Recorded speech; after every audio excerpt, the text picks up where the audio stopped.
एक कहानी ऐसी भी। यह कहानी एक छोटे से गांव के एक साधारण लड़के राघव की है।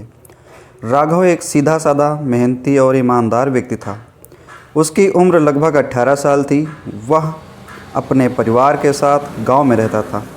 उसका परिवार छोटा था, माता पिता और उसकी छोटी बहन रीना। वे सभी अपने छोटे से घर में खुशी खुशी रहते थे। राघव का सपना था कि वह अपने परिवार के लिए एक बड़ा और अच्छा घर बनवाए, जिसमें वे सभी सुकून से रह सकें। गांव में राघव का परिवार खेती बाड़ी करता था। उनके पास थोड़ी सी ज़मीन थी, जिसमें वे धान, गेहूं और सब्जियां उगाते थे।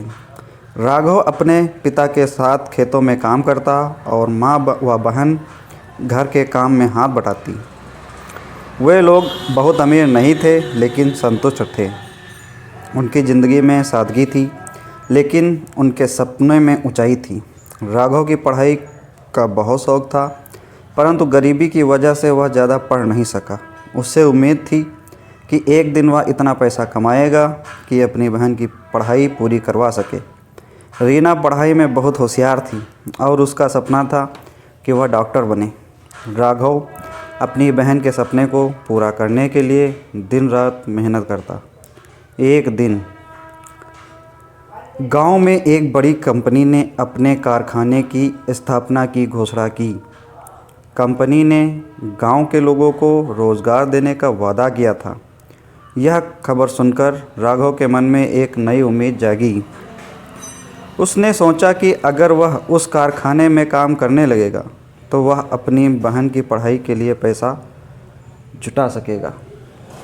राघव ने कारखाने में नौकरी के लिए आवेदन किया और उसकी मेहनत और ईमानदारी के कारण उसे वहां नौकरी मिल भी गई। कारखाने में काम शुरू होते ही राघव ने अपने पिता के कंधों से खेती का बोझ हल्का कर दिया। वह दिन में कारखाने में काम करता और शाम को खेतों में पिता की मदद करता। इस तरह राघव की ज़िंदगी बहुत व्यस्त हो गई थी, लेकिन उसे खुशी थी कि अब वह अपनी बहन के भविष्य के लिए कुछ कर रहा था। राघव की मेहनत रंग लाई। कुछ ही महीनों में उसने अपनी नौकरी में प्रमोशन पा लिया। अब उसकी तनख्वाह पहले से ज़्यादा थी। उसने अपने पैसे बचाने शुरू किए और धीरे धीरे उसने रीना के लिए एक अच्छी स्कूल में दाखिला करा दिया।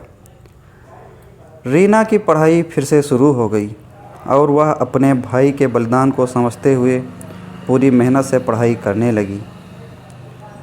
एक दिन राघव को पता चला कि कारखाने में कुछ अनियमितताएं हो रही हैं। वहाँ के मैनेजर गांव के किसानों की ज़मीन को हड़पने की कोशिश कर रहे थे।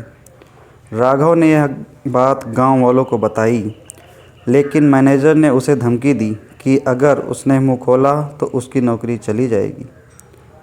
राघव के सामने एक बड़ी चुनौती थी। एक तरफ उसकी नौकरी थी, जिससे वह अपनी बहन की पढ़ाई और परिवार का खर्चा चला रहा था, और दूसरी तरफ गांव के लोग थे जिनका भविष्य उस ज़मीन पर निर्भर था। राघव ने सोचा कि अगर उसने अपनी नौकरी बचाने के लिए चुप्पी साधी तो उसका गांव बर्बाद हो जाएगा, लेकिन अगर उसने सच का साथ दिया तो उसकी नौकरी चली जाएगी और उसका सपना अधूरा रह जाएगा।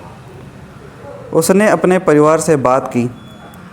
उसके पिता ने उसे समझाया कि सच्चाई का रास्ता मुश्किल होता है, लेकिन अंत में जीत उसी की होती है। राघव ने हिम्मत दिखाई और गांव वालों के साथ मिलकर कंपनी के खिलाफ आवाज़ उठाई। उसने गांव के सरपंच और अन्य बुजुर्गों की मदद से पंचायत बुलाई और कंपनी की धोखाधड़ी को सबके सामने उजागर किया।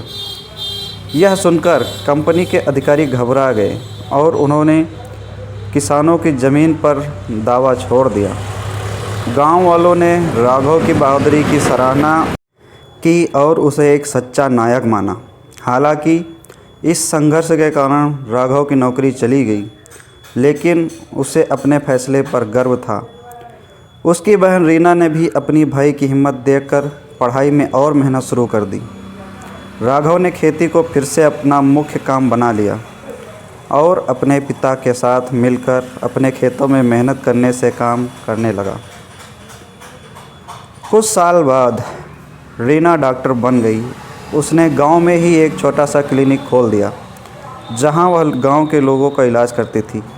राघव की मेहनत और ईमानदारी ने उसके परिवार और गांव को एक नई दिशा दी। अब राघव के पास एक बड़ा और अच्छा घर था जिसे उसने पिता और बहन के साथ मिलकर बनाया था। गांव के लोग राघव की कहानी को अपने बच्चों को सुनाते थे। वे कहते थे कि राघव ने हमें सिखाया है कि मुश्किल समय में भी सच्चाई का साथ देना चाहिए। अगर दिल में सच्चाई हो और हाथ में मेहनत तो कोई भी सपना पूरा किया जा सकता है। राघव के बलिदान और संघर्ष ने उसे गांव का हीरो बना दिया। उसने न केवल अपने परिवार के सपने पूरे किए बल्कि गांव वालों की इज्जत और विश्वास भी जीता।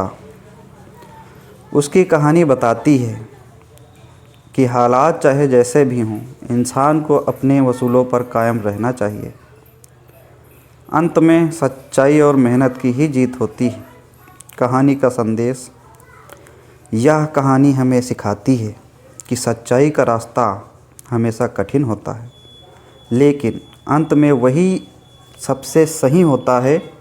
राघव की तरह हमें भी अपने जीवन में सच्चाई और ईमानदारी का साथ नहीं छोड़ना चाहिए, चाहे परिस्थितियां कितनी भी मुश्किल क्यों न हों।